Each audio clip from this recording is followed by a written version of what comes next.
السلام عليكم ورحمة الله وبركاته. أهلا بكم أبطال في فيديو جديد على قناتكم كوكب العلوم.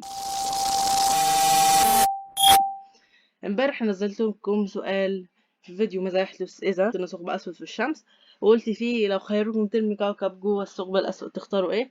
وتفاعلكم كان رهيب، والنهارده جاي أنفذ طلباتكم بالحرف. أول طلب معانا كان من الأستاذ أحمد اللي اختار يرمي كوكب المريخ الأحمر جوه الثقب الأسود.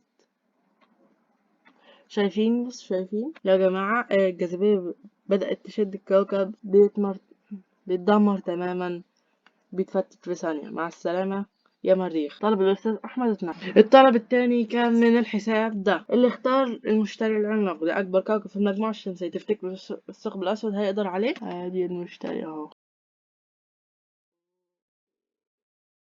شوفوا المنظر، الإعصار الغازي كله بيتفجر والعملاق بيتشفط كأنه كرة صغيرة. منظر مرعب بجد. صار على الوقت شوية، اختفى خلاص، ما بقاش موجود في الحياة. سلام يا مشتري. الطلب التالت كان من علي قطبرو اللي هو أنا، يعني كنت عايزة أدمر كوكب زحل، فهنفذ الطلب بنفسي يعني. هدمر أنا بقى كوكب زحل دلوقتي.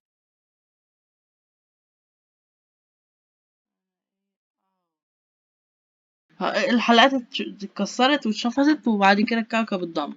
نصار عليه الوقت عشان نخفي الكوكب بس خلاص. الثقب يكمل حياته في امان الله. دي كانت تلبية لطلباتكم من ابطال جوه الثقب الاسود الجبار. اكتبوا في التعليقات تحت الفيديو ده ايه الكوكب او التجارب التانية اللي عايزين نعملها الفيديو الجاي. متنسوش اللايك المتين والاشتراك في القناة والعلم، واشوفكم الفيديو الجاي، وسلام.